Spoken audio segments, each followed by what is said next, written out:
Hello, my friends. It's February. It's the month of love. I turned 46 last month, and some thoughts that I've had about my life have been interesting.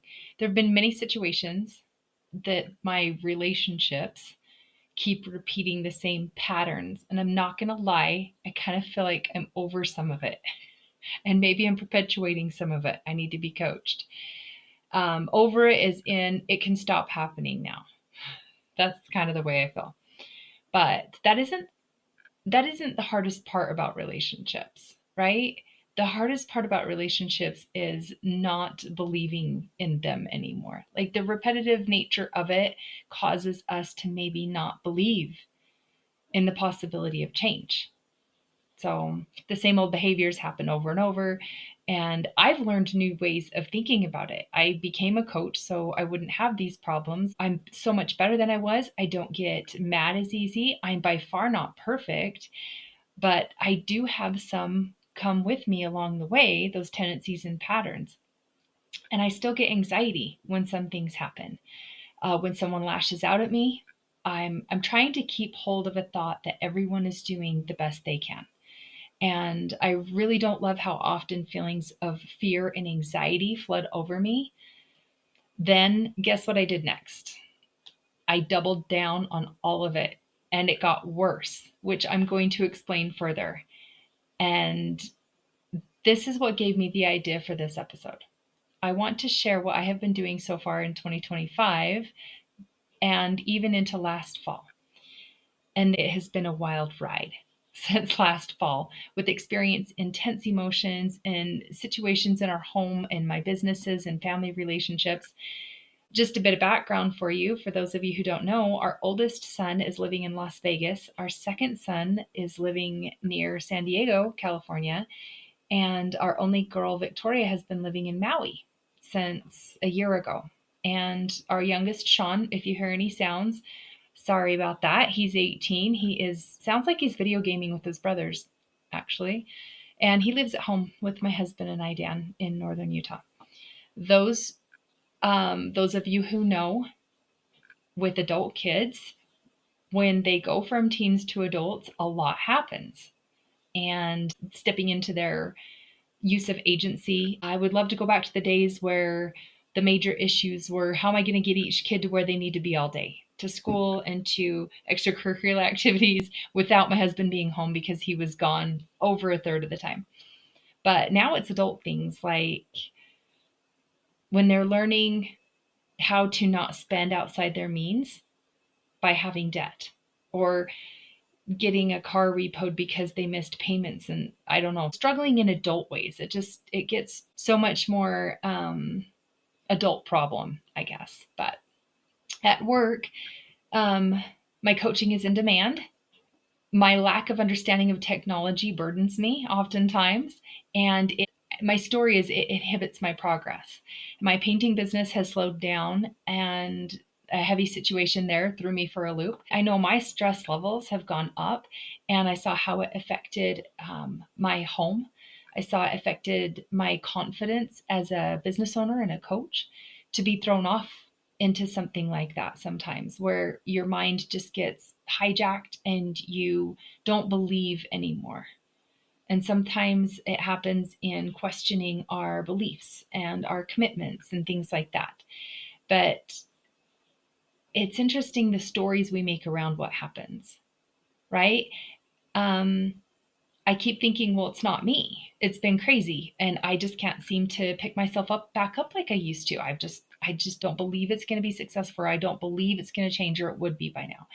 I find myself wanting to blame someone for it being too difficult for me, or make a list of things and people that are getting in the way. I could blame difficult family members. I could blame my website. I could blame tech or social media algorithms. I could blame people who don't know how to follow through with what they say, or the universe not wanting me to succeed, the economy, the president. I could find a list of things to believe that are the cause when I don't have the belief myself.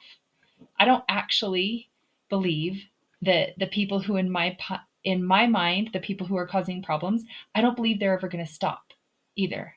I'm in a funk, right? And I've been noticing this. I don't believe things are going to get any easier. And the story I tell myself, the story that I have had, is that the closer I get to my goals and successes, the more crap just comes out of nowhere and doesn't let me. That's the story I've been telling myself. Now, this is how I doubled down on myself. Listen to this next part. Some coach I am, if I can't fix my relationships, can't get out of a funk. Some coach I am, if I don't have upbeat energy or a winning attitude, if I don't even enjoy my life right now, or I'm not achieving what I set out to do, like that doesn't make me a great coach. I talk big, but look at me. Like I'm still struggling with all of it. What I did was I used all of that against myself till I diminished myself down to failure status, and I wrapped it in a little bow and I gave it to myself. And it really didn't feel very good. And the sad part about all this, all those things that my mind was offering me, I actually bought it all. I did. I was like, oh, you're right. And it didn't feel very good at all. Now, I know where this is headed.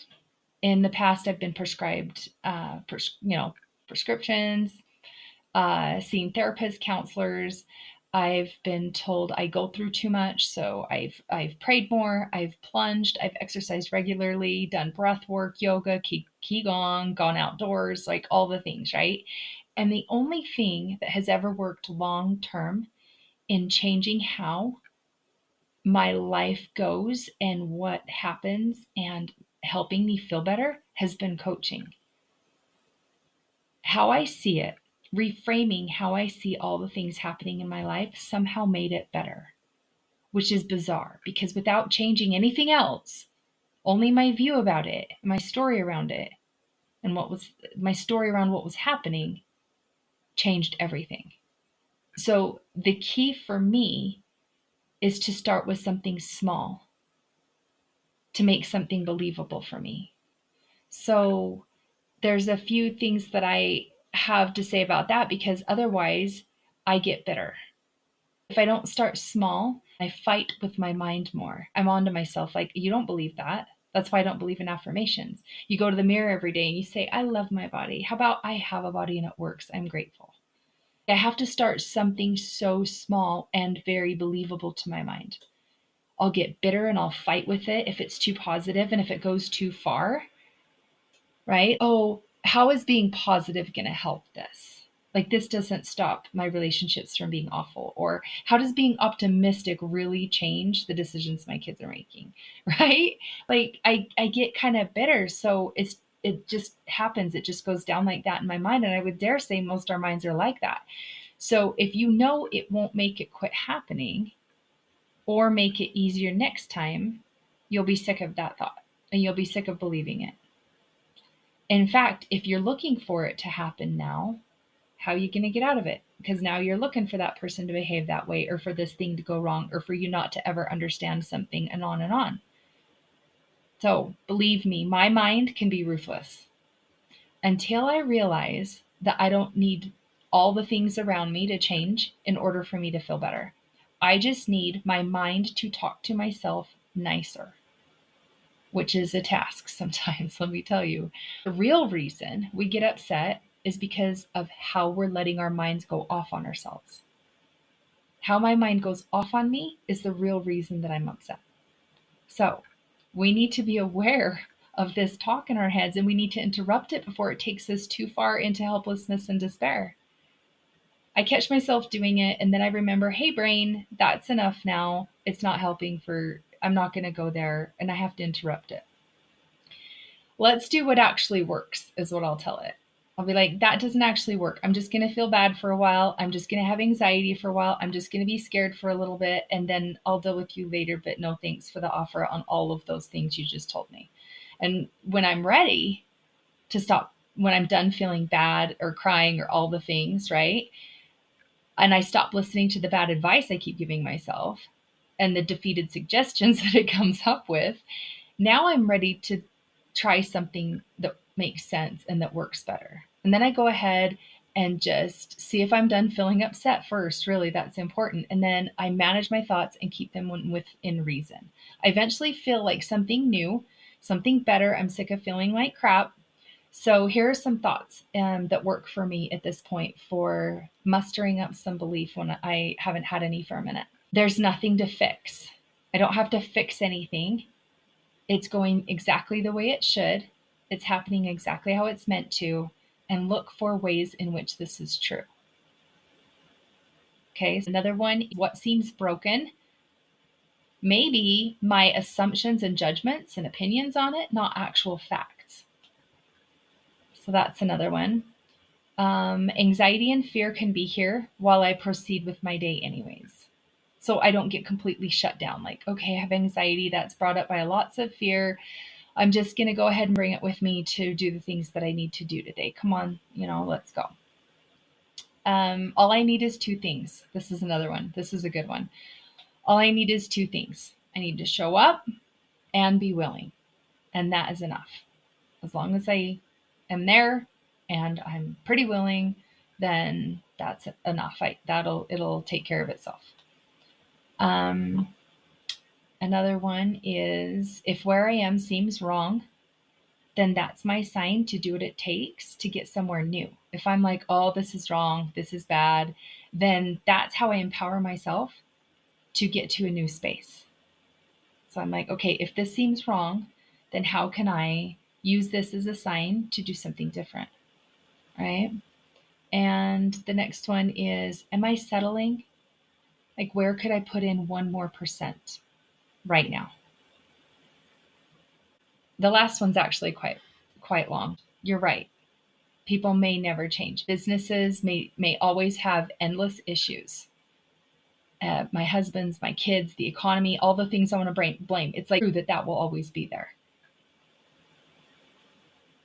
But if I have poor thoughts and judgments about it not being the way that I want, and I constantly resist it, then that is what makes me feel bad. Not the fact that it's happening, the fact that I think it's wrong or bad that it's happening is what is causing me to feel upset.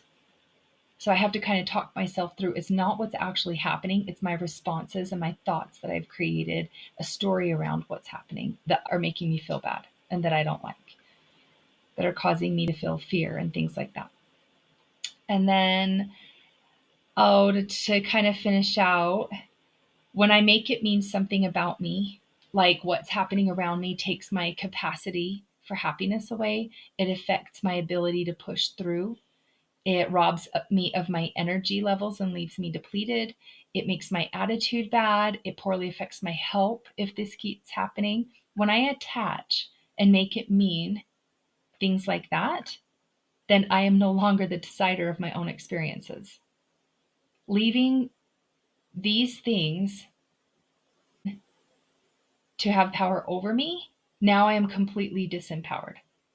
I have taken away all my responsibility for myself and I have given it up to chance of all those other things that I've been complaining about. So I won't be looking for answers from there because they won't be coming from me, right? Life is going to happen to me instead of for me. I will end up with self-fulfilled prophecies that will come true and I'll never realize my potential because I believed it wasn't up to me. Do you see how that works? I will spend all my time waiting for something outside me to come save me because I believe it's something outside me causing me all my pain and grief. So something completely ambiguous and impossible to explain, like miracles, that just swoop in and save me, instead of my making an effort for the things in my life to happen. And even if I do try to do something and it doesn't go the right way or as easy as I wanted it to, then I'm quickly going to presume that it's not meant for me. And any sign of it not working or going my way will just affirm it more to me, that I am not in charge. However, if I could see every little thing as something I decided to believe, every little thing that got me to where I am right now is something that I chose to believe and something that I chose to take on. My lifestyle is what I decided right now.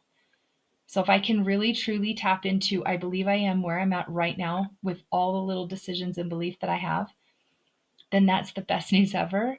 Because now I can try endless amounts of things consistently long enough to find out what gets me closer to where I'd like to be. Then I can blow my own mind. I can change my own life. I can do something that I'm excited to wake up for every day. And it all begins, it all happens, and it all ends with what is in my thoughts, what I choose to believe and see it as. So it's life changing for me to see myself and all of my clients have these aha moments when they get their power back to whatever they gave it up to. Did you give it up to your poor health? Did you give it up to somebody doing something to you long ago? Did you give it up to your kids? Did you give it up to your job? Like, what have you given your power away to? And how can you take it back? Right? When me or they, my clients and people that I see come into a new belief, it's one that makes them healthy. It's one that makes them unstoppable. It's one that makes them worth their own time and attention. And if you want to see what this looks like in your life because you have no idea how to get yourself into this belief, then let's have a quick conversation. You'll feel better instantly and you'll have a strategy plan to take with you. And send this to anyone that came to your mind while listening because that is how the heavens reach us. Make a difference in the lives of each other. I'll talk to you in the classes, calls, retreats, or together on this next episode. All right, take care. Bye.